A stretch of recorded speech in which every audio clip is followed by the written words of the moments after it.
In your testimony today, you claim that the surge is working and that you need more time. With all due respect, General, among unbiased, nonpartisan experts, the consensus is stark. The surge has failed based on most parameters. In truth, war-related deaths have doubled in Iraq in 2007 compared to last year. Tragically, it is my understanding that 7 more American troops have died while we've been talking today. Cherry-picking statistics or selectively massaging information will not change the basic truth. And please understand, General Petraeus, I do not question your credibility. You are a true patriot. I admire your service to our nation. But I do question your facts. And it is my patriotic duty to represent my constituents and question you about your argument that the surge in troops be extended until next summer, especially when your testimony stating that the dramatic reduction in sectarian deaths is opposite from the National Intelligence Estimate, the Government Accounting Office, and several other non-biased, nonpartisan reports. I am skeptical, General. More importantly, the American people are skeptical because 4 years ago, very credible people, both in uniform and not in uniform, came before this Congress and sold us a bill of goods that turned out to be false. And that's why we went to war based on false pretense to begin with.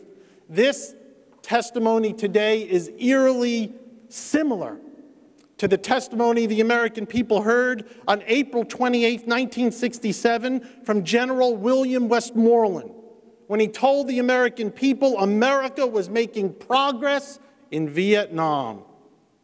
General, you say we're making progress in Iraq, but the Iraqi parliament simply left Baghdad and shut down operations last month. You say we're making progress, but the nonpartisan GAO office concluded that the Iraqi government has failed to meet 15 of the 18 political, economic, and security benchmarks that Congress mandated. You say we're making progress, but war-related deaths have doubled, and an ABC-BBC poll recently says that 70% of Iraqis say the surge has worsened their lives. Iraqis say the surge is not working. I will conclude my comments, General, and give you a chance to respond, but just one more thing, if I may. We've heard a lot today about America's credibility. President Bush recently stated we should not have withdrawn our troops from Vietnam because of the great damage to America's credibility. General, there are 58,195 names etched into the Vietnam War Memorial. 20 years from now, when we build the Iraq War Memorial on the National Mall, how many more men and women will have been sacrificed to protect our so-called credibility?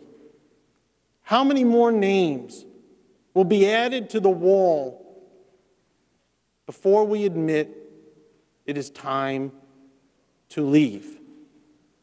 How many more names, General?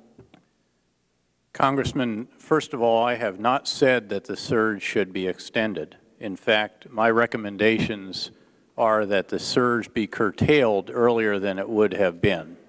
The forces of the surge could have run all the way till April before we began pulling them out, and that would be if we did not recommend its continuation beyond that.